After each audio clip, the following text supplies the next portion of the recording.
Olá, eu sou a professora Isabel e o meu propósito é te ajudar a acelerar a aprendizagem das crianças com deficiência intelectual ou que apresentam alguma dificuldade na aprendizagem. Estamos na série Acelerando a Aprendizagem e o tema de hoje é a motivação para aprender. Lógico que muitas vezes a gente percebe que aquele nosso aluno que mais tem dificuldade em aprender, ele não apresenta uma motivação, não é mesmo? Então, hoje nós vamos compreender um pouco esse cenário que se apresenta para a gente e ver algumas estratégias que são possíveis fazer para realmente trazer essa criança, né? Para que essa criança realmente tenha motivação para aprender. Agora, antes de mais nada, temos que entender o que é a motivação. A motivação é uma força, vamos pensar assim, né? Uma força que se modifica a cada momento diante de um estímulo. Então, se eu apresento para a criança algo vinculado ao hiperfoco dela, por exemplo, lógico que ela vai ter uma motivação para ficar com a atenção, com a concentração direcionada. Se eu mostro alguma coisa para a criança que demanda também um pouco mais de curiosidade, então é bem possível que ela se sinta motivada. Ou mesmo que eu desafie essa criança a fazer uma atividade junto comigo, que pode ser um jogo, pode ser uma brincadeira. Então, a criança, ela pode se sentir motivada a realizar uma tarefa, certo? Essa motivação, por mais que a gente fale que tem uma motivação, que vem de fora, que a gente pode motivar essa criança, a maior motivação é aquela que ela tem dentro dela. Por isso que a gente fala que a motivação é uma força interior, que se manifesta a cada momento que a gente apresenta para a criança um estímulo, certo? Então, a motivação, ela direciona, ela intensifica os desejos da criança. Olha que interessante, né? Então, se você pensar, você poderia estar vendo o seguinte, que a motivação, ela está relacionada, muitas vezes, à autoimagem que a criança com deficiência tem de si mesma. Então, vamos dar um exemplo. Se a criança se sente incapaz, você pode trazer muitos estímulos, apresentar muitos estímulos, mas a ideia que ela tem dela mesma diz: eu não vou conseguir, eu não posso fazer, eu sou deficiente, eu não aprendo nada mesmo. Então a gente vê que a criança ela constrói uma autoimagem de si, e essa autoimagem ela é tão forte, que ela de uma certa forma se materializa na imagem que a criança tem de si. Talvez esse seja o nosso maior desafio, porque quando a criança, ela diz para ela mesma que não é capaz, né? "Ah, eu não sou capaz, eu faço assim mesmo, eu não penso, eu eu sou assim, eu sou assado". Então, essa imagem que ela tem dela, é algo que ela colocou lá dentro da cabeça dela. São os neurônios, são as sinapses, todo aquele mecanismo ajudam ela a construir essa autoimagem negativa, mas poderia ter sido positiva. Mas na maioria das vezes é uma autoimagem negativa. Agora eu quero ensinar uma fórmula muito certa para você. Então assim, ó, primeiro, a criança constrói um pensamento sobre si. Isso gera um sentimento. E gera uma ação. E temos, então, como consequência, um resultado. Então, se a criança pensa que ela não é capaz, ela gera esse sentimento dentro dela, que ela não é capaz. E aí, toda a ação que ela fizer, seja num jogo, numa escrita, numa tarefa em casa, ela sempre vai fazer do jeito que ela pensa, que é incapaz, e do jeito que ela se sente também incapaz. E aí, qual é o resultado dessa ação? Fracasso. Agora, o contrário também é válido. Quando você tem um pensamento positivo, uma autoimagem positiva, o sentimento de competência, você vai fazer aquela ação. Pode errar, não tem problema, você não vai ter medo de fazer. Então a criança vai fazer. Consequentemente, o resultado de acertar vai aumentar muito. Vai aumentar muito. Então a fórmula é essa: o pensamento gera um sentimento, que gera uma ação e que gera um resultado. Agora, que pensamento é esse que a minha criança com deficiência intelectual tem? Ali que eu tenho que tratar. Ah, mas eu sou pedagoga, eu não sou psicóloga, isso aí deve ser coisa de psicóloga. Gente, é o seguinte, o pensamento, ele é construído a partir das relações que eu tenho com o outro. Se a mediadora, por exemplo, acredita na capacidade dessa criança, a professora, os seus colegas estão sempre incentivando, ajudando, pegando junto, essa criança vai construir um sentimento de competência. Então, ela vai se esforçar diante das ações, ela vai se sentir motivada a fazer a tarefa. Consequentemente, o resultado vai ser melhor, certo? Então, é pensamento, sentimento, ação e resultado, tá? Temos que pensar também a motivação a partir do que Maslow nos diz, que são coisas que nos motiva, certo? E essas etapas que o Maslow fala para a gente, eu quero que você pense e anote, porque nós vamos fazer uma reflexão. Eu vou explicar cada uma delas, depois nós vamos fazer uma reflexão. Veja bem, o que me motiva é a minha autorrealização. Isso é uma das primeiras coisas, né? Então, quando eu consigo fazer algo que me interessa, eu tenho, então, a autorrealização materializada. Então, eu sou uma pessoa autorrealizada, estou muito realizada. A criança, quando ela consegue fazer uma tarefa, participar ativamente de um jogo, controlar a sua impulsividade, então, aí ela está se autorrealizando, porque a gente tinha esse objetivo, não é mesmo? Agora, a autoimagem, aliás, desculpa, a autoestima, né? Então, é a imagem ou a opinião positiva ou negativa que uma pessoa, uma criança tem sobre si mesmo. Então, autorrealização e autoestima. O segundo são as questões sociais, as interações. Eu tenho que me sentir motivada nas relações sociais, nas interações com os meus pares. Se eu sou adulta, eu quero conviver com adultos. Se eu sou criança, eu quero conviver com criança. Se eu sou adolescente, eu quero conviver com adolescente. Também nós temos uma outra etapa que o Maslow coloca para a gente, que é a questão da segurança. Então, eu me sentir segura, sem perigo, certo? Sem medo, sem discriminação, me motiva.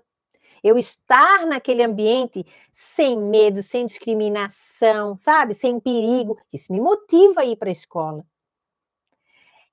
E também temos as questões fisiológicas, não é mesmo? As necessidades básicas que nós temos, como, por exemplo, de respirar, de comer, de estar vivo, de descansar, de beber, dormir, comer, certo?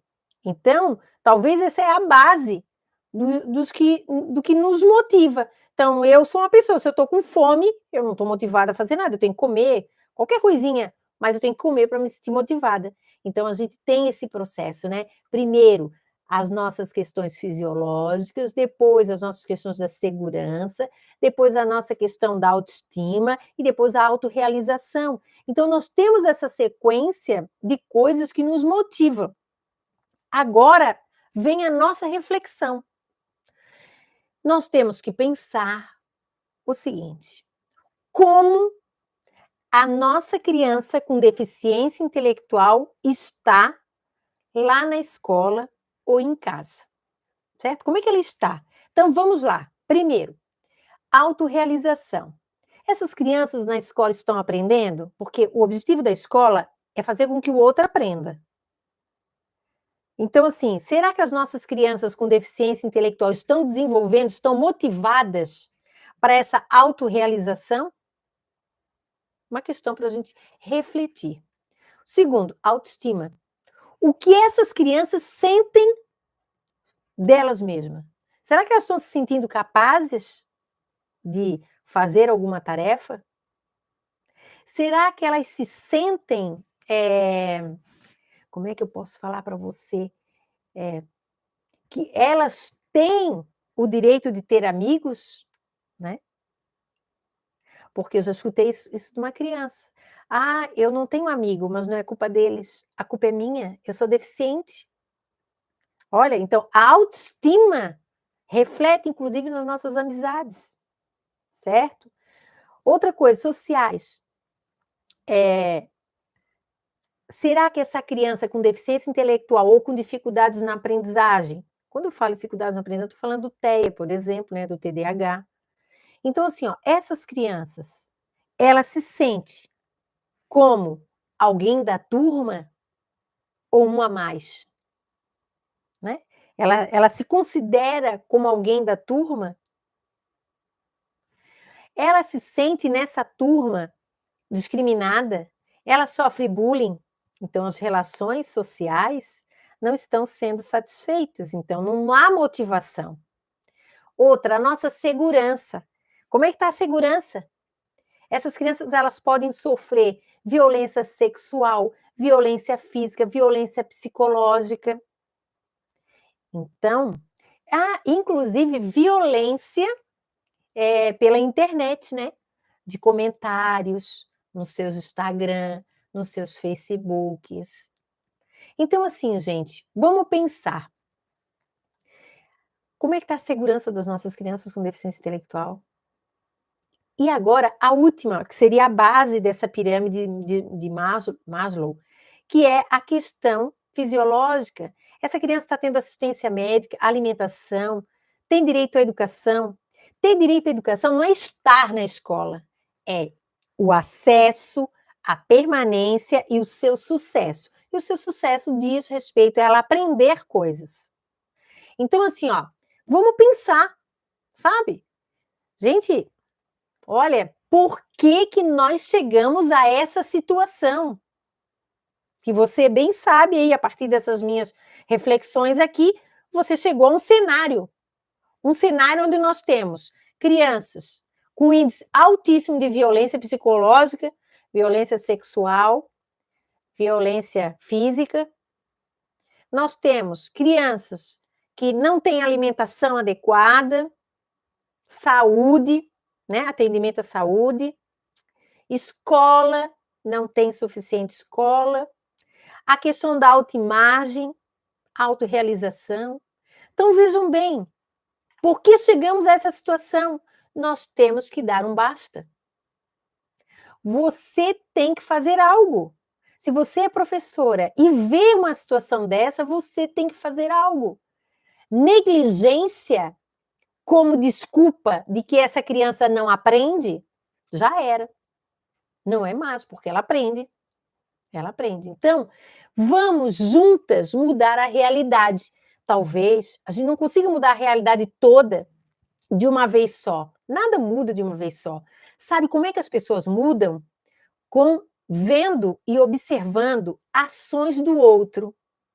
Então, quando eu vejo o outro tendo uma ação de acolhimento, de carinho, de escuta de uma criança com deficiência intelectual, isso, enquanto espectador, vai fazer com que eu faça igual. Então, é muito importante que você que está me escutando aqui seja essa pessoa que vai mostrar para os outros, certo? Que é possível interagir, respeitar, cativar, amar e modificar aquela criança no sentido cognitivo, ou seja, acelerar a aprendizagem dela. Conto com você nesse desafio, hein? Agora nós vamos um pouquinho além e vamos pensar assim: tudo bem, a motivação envolve, de uma certa forma, a questão das emoções. Qual a importância da emoção para a aprendizagem? Eu quero trazer aqui para vocês algumas evidências científicas. O que a neurociência hoje mostra para a gente?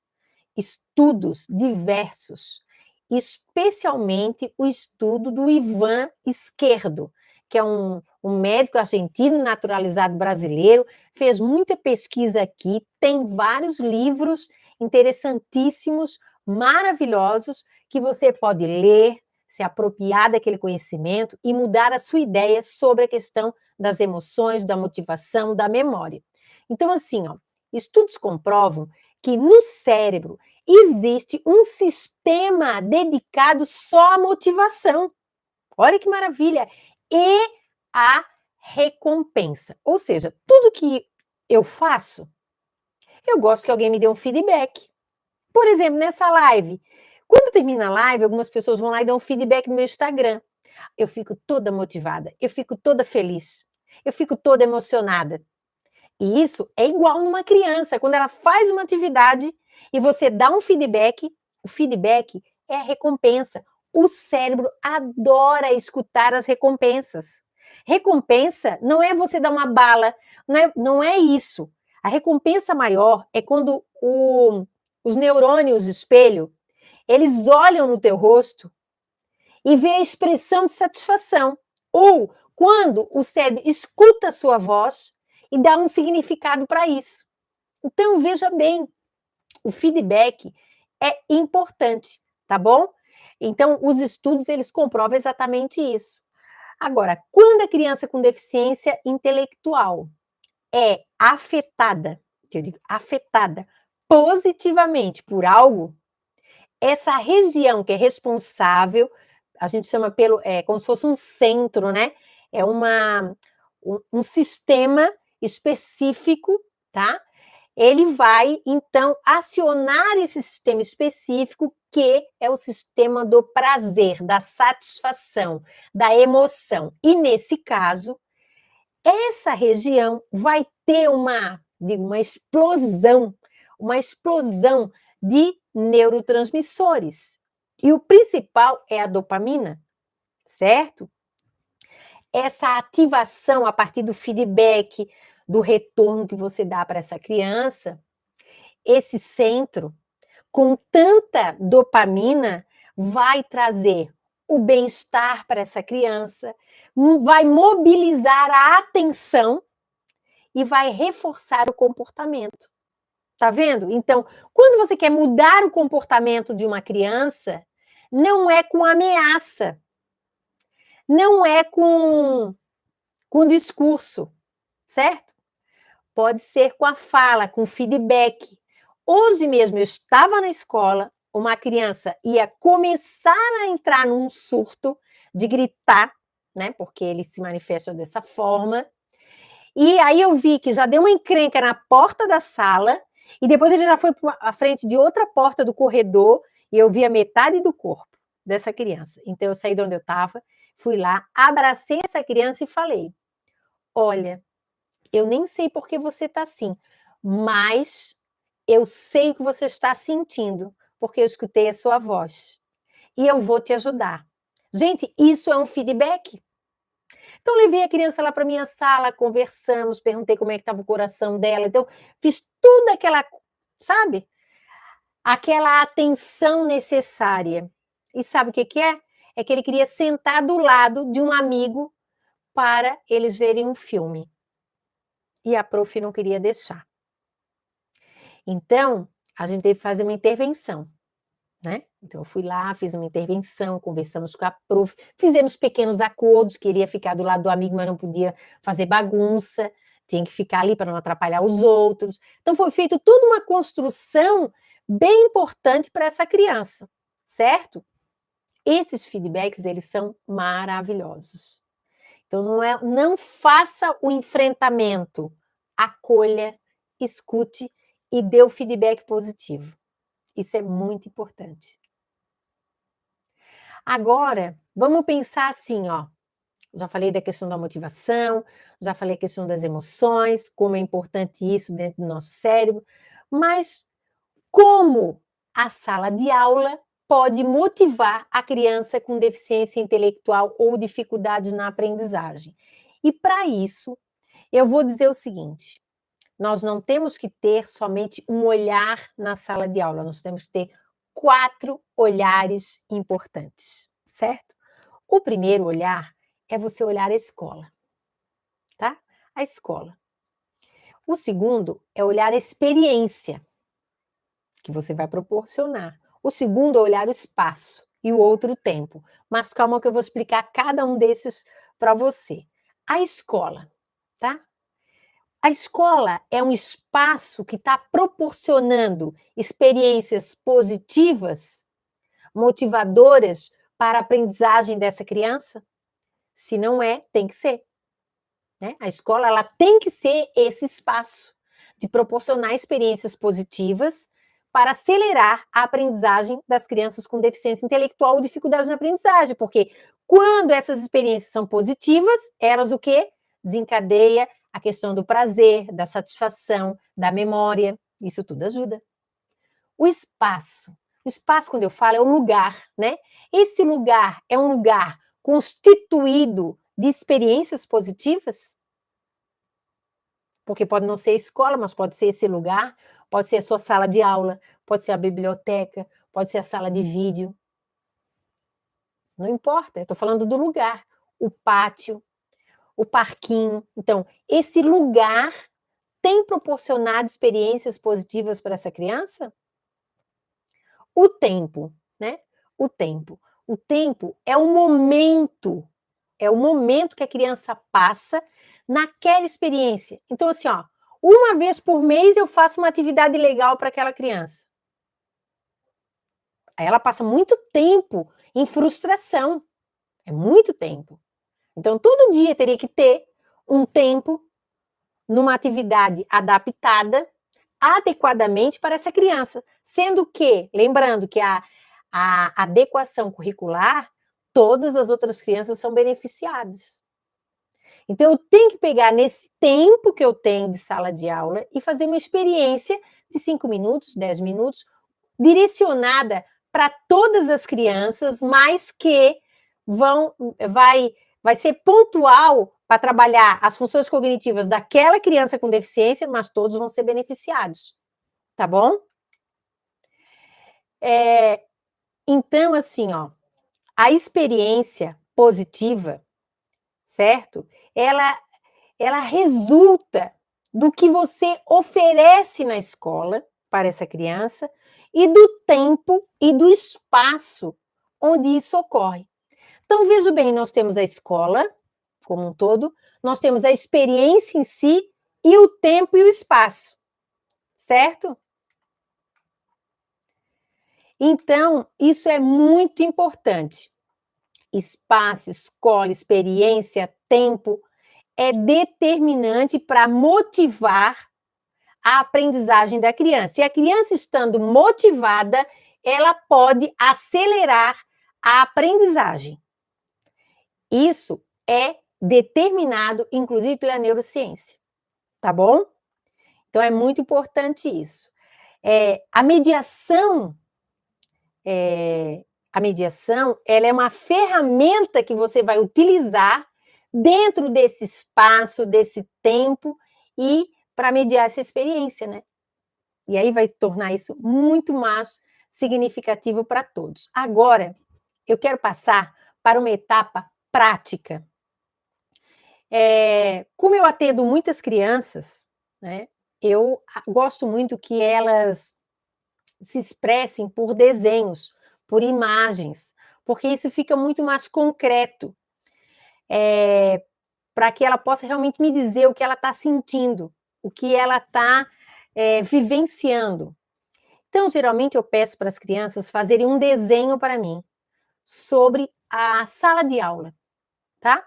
Desenhe a sua sala de aula.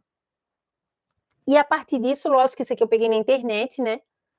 Porque geralmente os desenhos que eu faço tem junto um pouco do laudo, um pouco da minha avaliação, né? Então, aqui, ó, eu peguei na internet um desenhozinho de uma sala de aula, um quadro, a professora, as crianças no chão e 2 crianças aqui no cantinho. Então, é isso aqui. Vamos pensar, lógico que a criança não desenha assim tão bonitinho aqui, né? Ela desenha mais boneco palito. Mas ela desenha o João, que é o amigo dela, ela desenha a prof, ela faz esses desenhos. Então, Vamos pensar que isso seja um desenho de uma criança. Eu pego esse desenho e eu vou mediar, tá? E aí eu vou começar a perguntar o seguinte: quem é quem no desenho? Para que eu possa nomear, né, cada amigo. E depois, se de repente aquele desenhou só 5 amigos na sala de aula, não tem só 5 pessoas, 5 crianças, certo? Tem 20 e os outros 15? Lógico que eu não vou perguntar agora para a criança, mas eu vou fazer uma investigação na escola, se realmente tem 5, se não tem 5, quem são aqueles que foram nomeados, não é mesmo? E aí eu pergunto para a criança: onde é que você está? Porque ela pode estar aqui, tá vendo, ó, separada de todo o grupo. Você pode me dizer o nome de cada um dos seus colegas? Quem é essa criança? O que ela representa? O que ela representa para você? Fale um pouco sobre os seus colegas que você desenhou. Como é que eles são? Por que você desenhou eles? E isso você pode fazer as anotações para que depois você crie um cenário sobre o que exatamente essa criança está passando lá na escola. Porque, às vezes, o grupo aqui fica todo reunido e a criança separada. Isso denota que essa criança não tem motivação para estar no grupo. Veja que a professora aqui está fazendo uma atividade bem legal. Se isso é todo dia, foi por isso que a criança desenhou assim. Porque isso é mais habitual para ela viver esse cenário. Certo? Então você vai ter que fazer essas perguntas. Por que essa menina está aqui? O que ela está fazendo? O que você... E você? Por que você está aqui separado? Por que você está aqui separado? Por que você não está aqui no grupo? Quem você mais gosta da turma? Quem dos seus colegas tem dificuldades em aprender? Do que seus colegas brincam? E você brinca com eles? O que você diria para os seus colegas da classe se pudesse? O que você diria para eles? Aí, o que vai acontecer com essa mediação? Você então vai conseguir mapear o perfil dessa criança.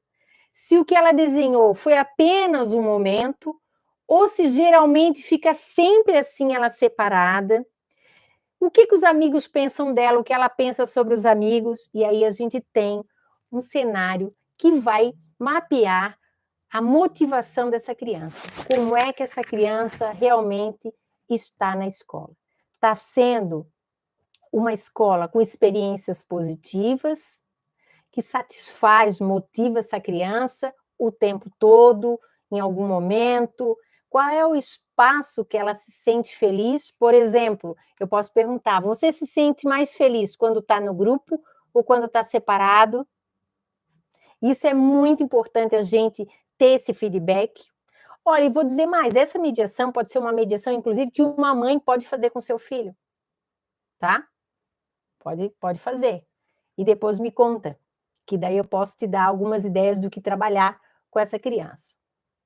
A estratégia mais usada para melhorar o convívio e o respeito entre as crianças, todas da sala, são 2 critérios específicos, tá? E é o critério de compartilhamento. Para isso, a criança tem que estar motivada a compartilhar a sua experiência positiva no grupo, e o sentimento, que é a mediação de sentimento de compartilhamento. Por quê? Desculpa, do sentimento de pertencimento. A criança tem que se sentir pertencente. Olha, eu vou dar um exemplo para você. Quando você vai numa festa e não conhece ninguém, você fica deslocada, não é mesmo? Até você encontrar alguém para conversar. E geralmente você, às vezes, consegue alguém para conversar, alguém que também está deslocado. Porque o povo que está, todo mundo se conhece, eles já estão compartilhando, eles já estão conversando, já estão planejando, já estão rindo, bebendo, não é assim?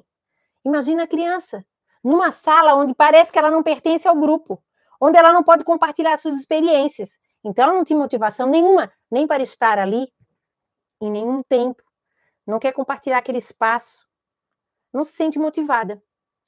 Então, a estratégia fundamental é mediação do critério de compartilhamento e do sentimento de pertencimento.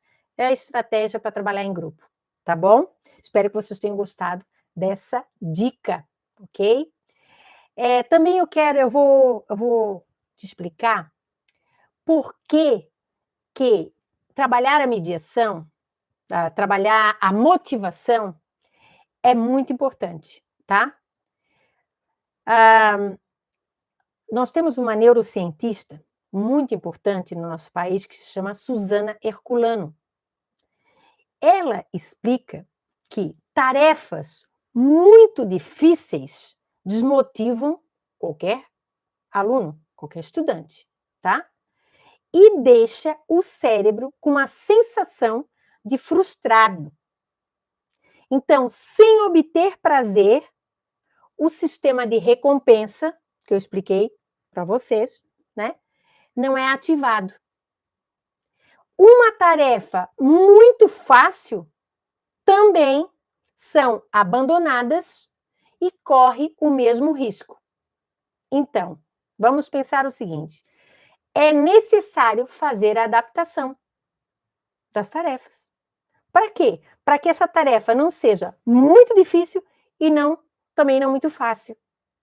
Tem que ser tarefa que desafie o meu aluno com deficiência intelectual, desafie ele a pensar, que ele consiga construir uma estratégia cognitiva para realizar aquela tarefa. Então, assim, quanto mais emoção, vamos pensar, né? Tenha determinado evento, determinada tarefa, determinado passeio, mais ele será gravado no cérebro. Isso quem diz é o outro neurocientista, o Ivan Esquerdo, certo? Então, você tem que saber que há uma interdependência entre o cérebro e a experiência que eu proporciono a essa criança. Se a experiência for uma experiência negativa, o cérebro vai reagir negativamente. Se for uma experiência positiva, vai reagir positivamente. Então, há necessidade de fazer a adequação daquela tarefa, certo? Do 6º ano, 7º ano, ensino médio. Se o meu aluno está lá no ensino médio ou nos anos iniciais, eu tenho que fazer a adequação curricular. E não pode ser muito fácil, com tarefas infantilizadas, nem com tarefas muito difíceis, muito abstratas, certo? Muito fora da realidade. Então, eu tenho que fazer essa adequação para garantir que aquela experiência seja uma experiência positiva, que acelere a aprendizagem da criança com deficiência intelectual. Então, isso tudo que eu falei para vocês é uma profunda relação que o cérebro tem do modo como ele se estrutura e como ele funciona. Por isso que o papel da mediadora é ativar esse cérebro, pegar uma tarefa que a criança está motivada a receber, tornar essa tarefa uma experiência positiva, e aí você vai, nesse momento onde a área da recompensa está muito estimulada, você vai trabalhar e corrigir as funções cognitivas. Por isso que o papel da mediadora é fundamental. Quando a criança está motivada, é um momento da gente, então, atuar. A compreensão a respeito dessa interdependência que eu estou falando para vocês resulta num conjunto de habilidades, tá? Que a própria mediadora pode perceber e ir corrigindo. Por quê? Porque na hora que você faz a mediação, você vê quais são as funções cognitivas que estão deficientes. E aí, então, a gente vai em busca de uma estratégia para corrigir essas funções deficientes. Viram? Emoção, cérebro, aprendizagem, tudo conectado. E você não pode ficar fora dessa, você tem que aprender a mediar para ativar esse processo e aproveitar o máximo do tempo, do espaço, da experiência e da escola, porque a escola é um espaço muito rico de experiências e nós temos que aproveitar, tá bom? O último item que eu quero conversar com vocês é o seguinte: vamos acionar, tá? 4 ações. Opa, botei 3, eu sou assim mesmo. Vamos acionar 4 ações para esculpir esse cérebro. Ou seja, fazer com que ele funcione de outro jeito, que ele se reestruture, certo? Então, assim, há uma frase do Ivan Esquerdo que eu gosto muito, que diz assim, ó: os educadores são escultores de cérebros. Então, quando esse educador ou essa educadora, né, no caso, é uma mediadora, ela potencializa. Ela potencializa. Porque você tem que pensar o seguinte, que o córtex, que é todo o cérebro, essa parte mais de fora, né, do nosso cérebro, que é o córtex, de uma certa forma, ele é um simulador de experiências, certo? É um simulador de escolhas. Porque o que você é hoje, o que você pensa, foi uma escolha que o seu cérebro fez e deu sentido a essa experiência. Então, as 4 ações que eu vou estar falando aqui são ações que vão mexer milhões de sinapses. Primeiro, atenção. Eu tenho que ter a atenção da criança. Como é que eu faço isso? Buscando o centro de interesse dessa criança ou o hiperfoco dela. Aí eu coloco claro para a criança qual a minha intencionalidade e ela se sente recíproca a receber. Então, a primeira ação é a atenção. A segunda ação é a fixação. Eu tenho que usar repetidamente, não as mesmas tarefas, as mesmas funções cognitivas e as mesmas operações mentais. Então, eu tenho que separar atividades que eu vou trabalhar identificação e classificação, identificação, classificação, identificação, classificação. Eu posso repetir isso. Eu posso repetir em cada. Aqui eu faço com vocês. Cada mediação que eu apresento, eu falo para a criança: observe a imagem e o que nós temos aqui. E faço detalhamento, porque eu quero que ela tenha uma percepção clara e precisa. Então, eu estou fazendo a função cognitiva de entrada, percepção clara e precisa. Então, o que é essa fixação? É quando eu exijo do cérebro aquele processo, aquela função cognitiva, o trabalho daquela função. Não é tarefa. Não é fazer babu, babu. Não é isso. É usar repetidamente aquela função cognitiva ou aquela operação mental. A terceira ação é evocação. Eu tenho que, cada tarefa que eu fizer com a minha criança, eu tenho que ativar a memória dela. Como é que eu faço isso? Fazendo transcendências. Ou provocando abstrações, projeções, relações com a experiência que a criança já teve. Isso é muito importante. E a última é, o que a gente está falando até agora, é a questão da emoção, né? É dar os feedbacks, ok? O feedback é muito importante porque pelo feedback você vai ativar a área da recompensa emocional. E uma pessoa emocionalmente envolvida com uma tarefa, com a autoestima de que ela é capaz de fazer, ela vai fazer, ok? Ela vai fazer a tarefa, ela vai se sentir motivada a fazer.